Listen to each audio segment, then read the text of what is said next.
Hi, I'm Alex Drummond, Executive Editor of Metro Magazine, and welcome back to METROspectives.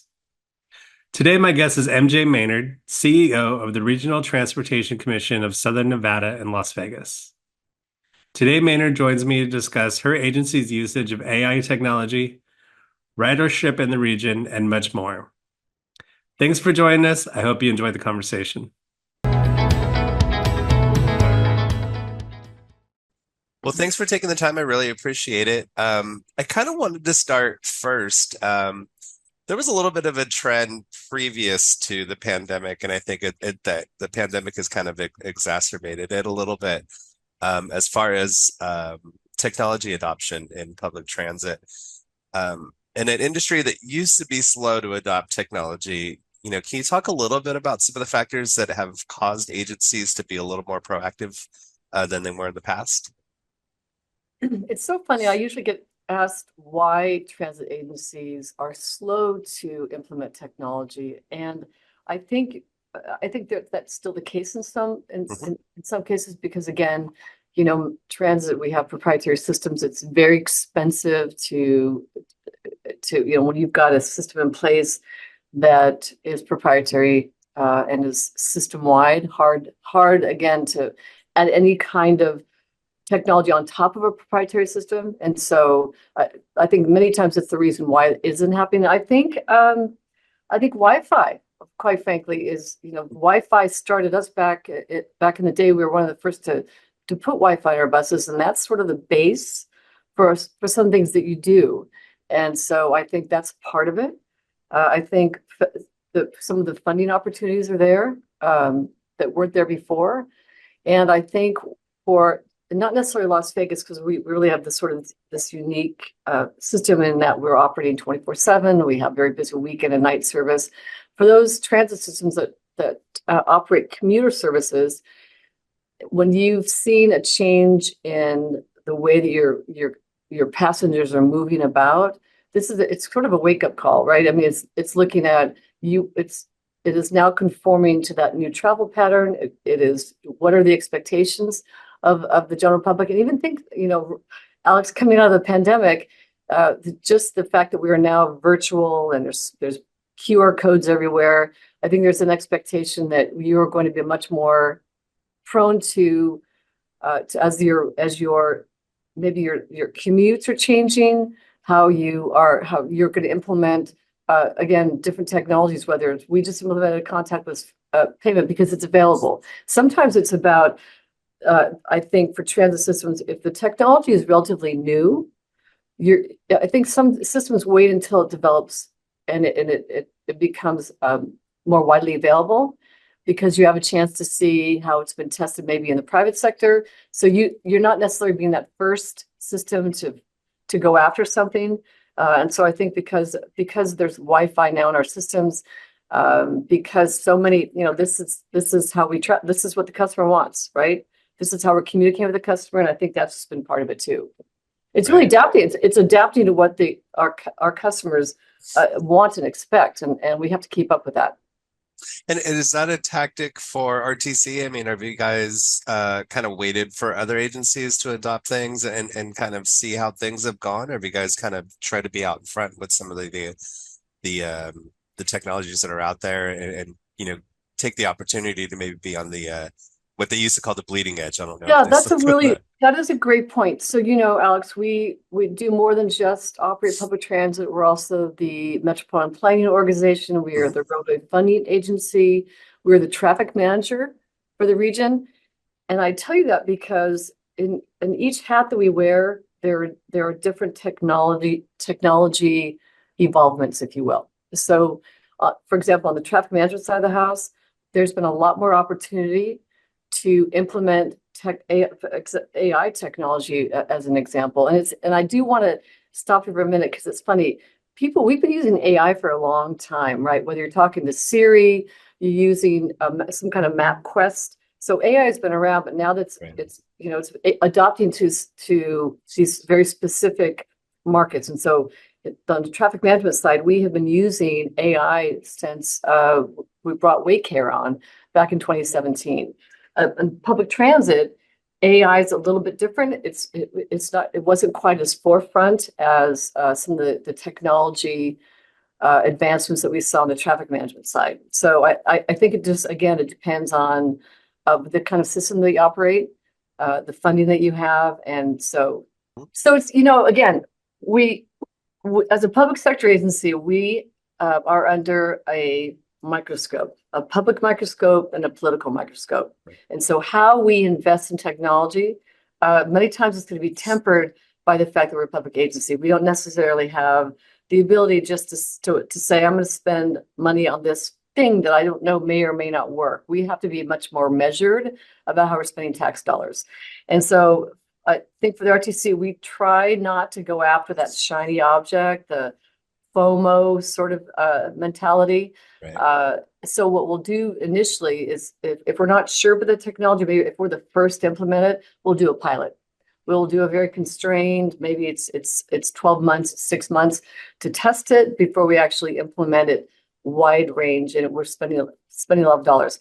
And I think it's also because we have Wi-Fi, we talk to our customers, we get almost instant feedback and how they want to receive information. For example, safety and security was a big deal to our operators and customers. And so that's where we then look for solutions. And many times those solutions aren't just people-based, they're the technology tools that can be utilized. And, as an example, we just implemented GPS nano-based, are called panic buttons. The operators told us that while they have the ability to alert the bus operations center inside the vehicles if something's going on, when they're at a layover and they get off the bus, then they feel exposed. They don't feel, they wanted the ability to be able to alert our bus operations center and our security contractor.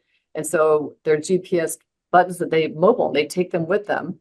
And again, we heard this was a concern.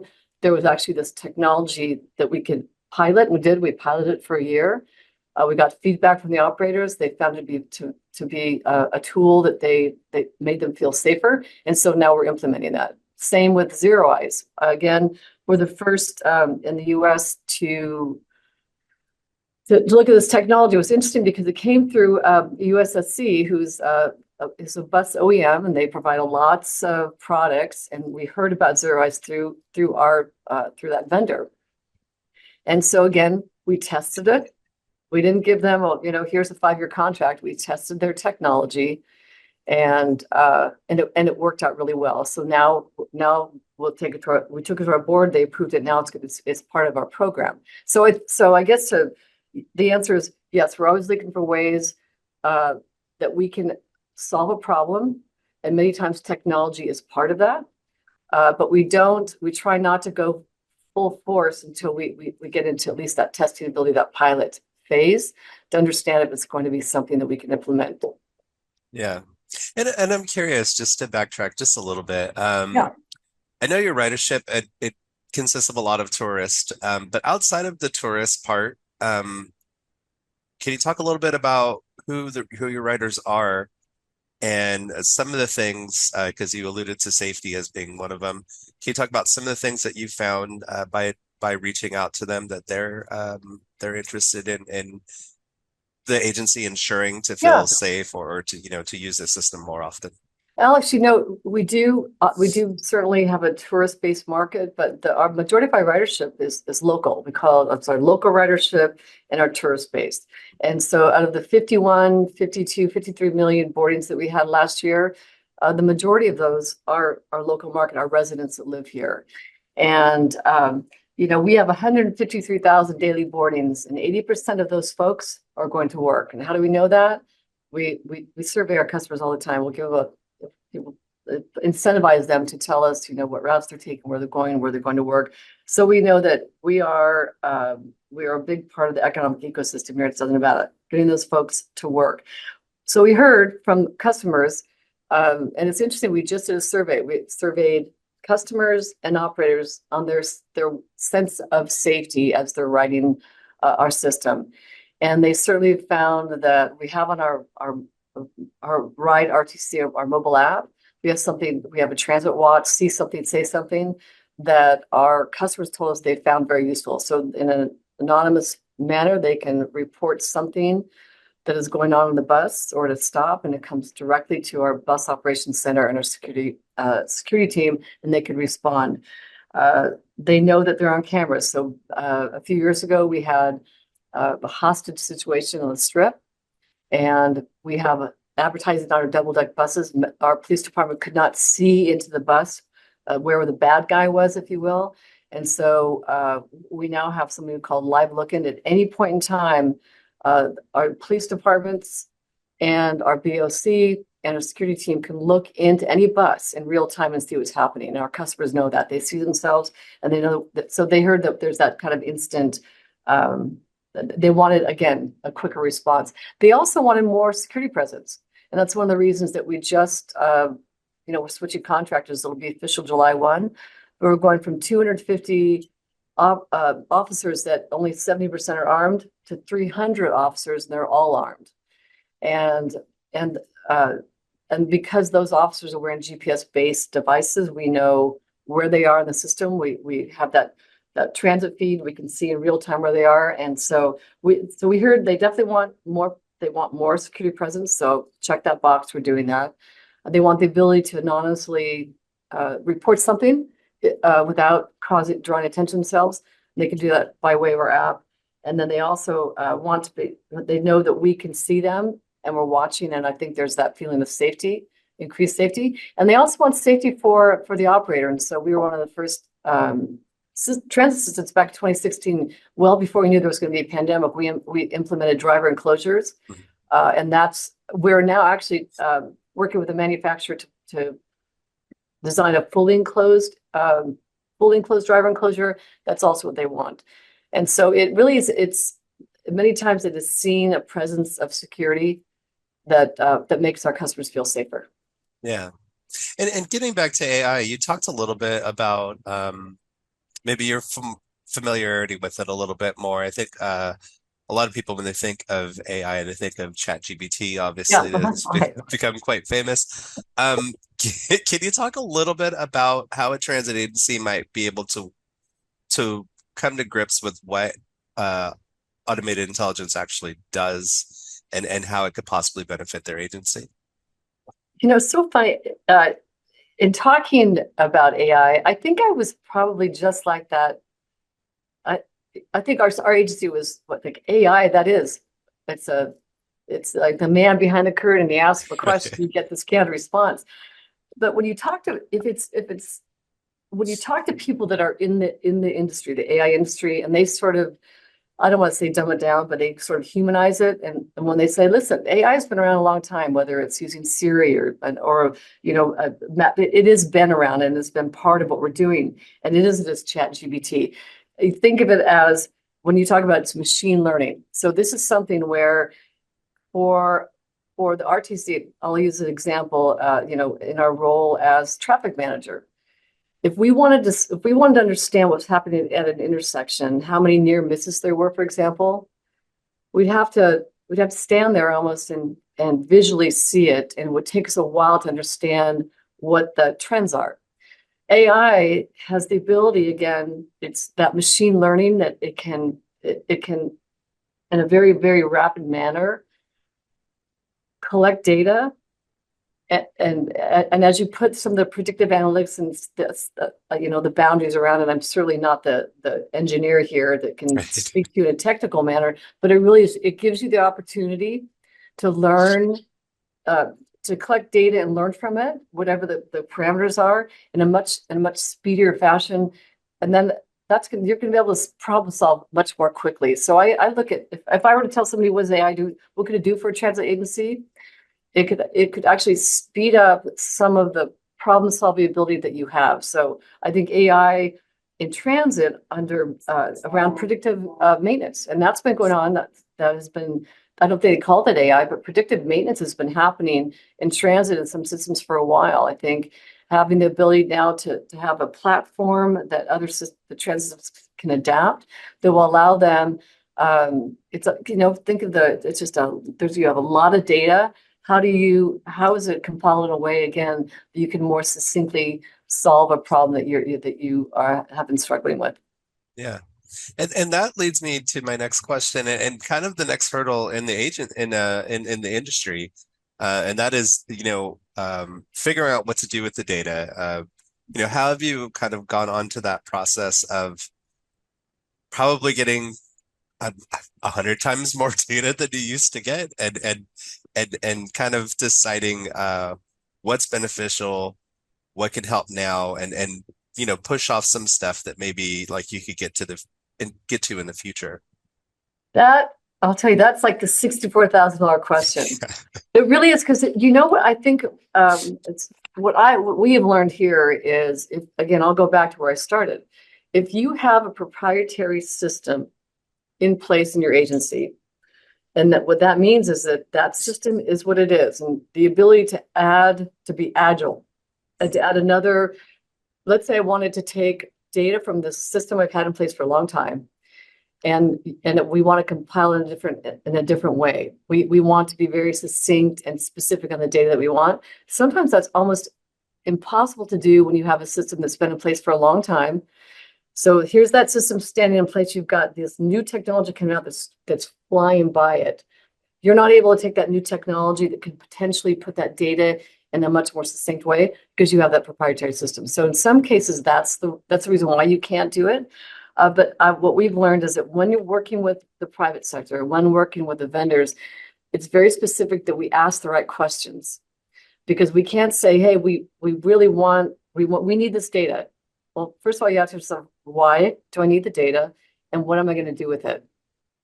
Because otherwise it's overwhelming. So it's really understanding what it is you're trying to collect and why, and how it's going to be implemented, and then working with a vendor that has the ability to overlay on your whatever kind of platform that you have, and do just that. So Swiftly was a perfect example.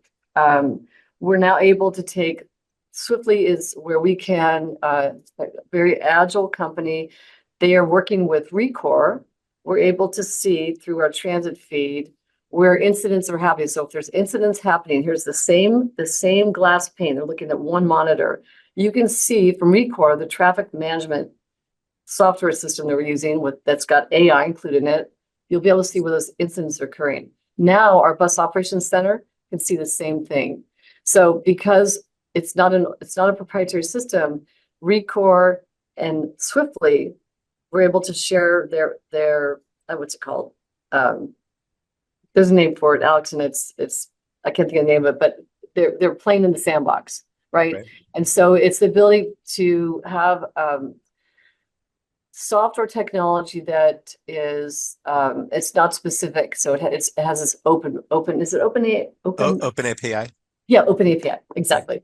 And I think that we didn't have that for a long time in our industry and in many industries, but that's a requirement now. So if you want to be part of the system, you have to be able to, again, connect and be agile. And so I think that's worked out really well.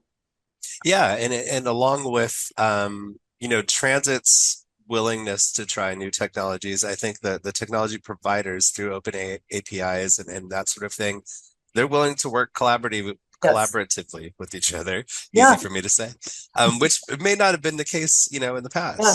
No, it's so funny. When I started the RTC about 17 years ago, and I came from the private sector, I was so surprised that there weren't a lot of vendors, and the ones that were there, I mean, they were embedded in your agency. And if you wanted to try a new technology, you're looking at a $30 million, overhaul. And sometimes that's overwhelming, right? You're considering, do I do a new technology, or do I use that money to provide additional service? There's always a fine balance between the technology that you want to implement and what it will do. You can't implement technology just because you want to make mass transit or talk to Alex.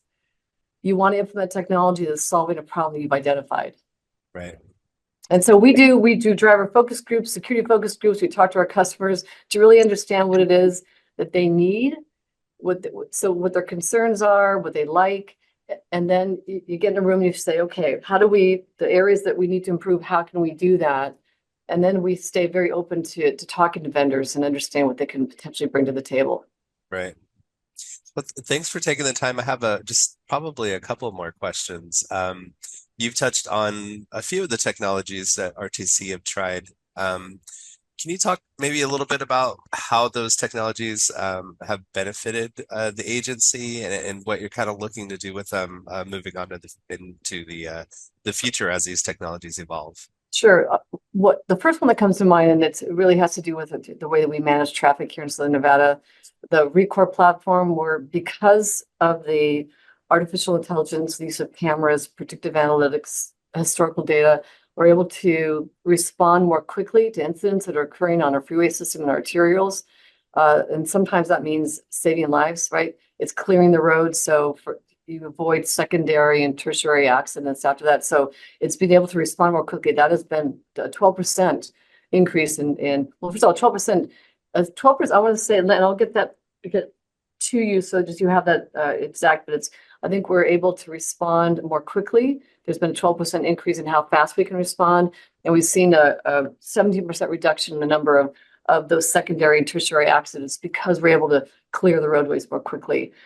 In terms of transit, we've already had, so we just implemented Zero Eyes, and we had a media report of a young man in our transit terminal, our busiest downtown transit terminal, that he had a weapon, zeroed in right away. It was a water gun. Oh, Right. So and that happened, I think, in the first week.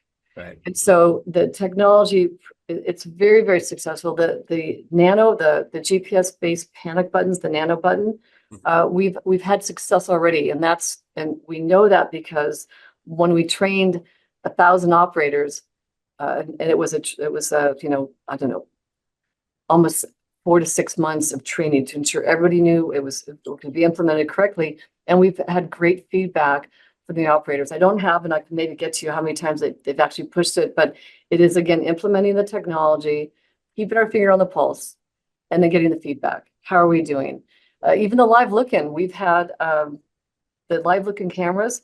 We work with Metro sometimes on a weekly basis as they're looking for incidents that may happen. And I say this often, transit, we are a rolling microcosm of what's happening in any urban core. And so if you're seeing more crime, more mental addiction, unhoused or homelessness issues, et cetera, you're going to see it on public transit. And so many times we'll have our local police departments that will utilize our cameras or ask us to just to help them find incidents that may have occurred, and maybe somebody's riding our bus, and those, we have been able to help them sort of capture the bad guy, if you will. And so we're having those tangible examples of the technology that has been implemented, and it's really great to see. And I'll tell you, we're seeing that because we did pilot first, right? We didn't dive head in and say, okay,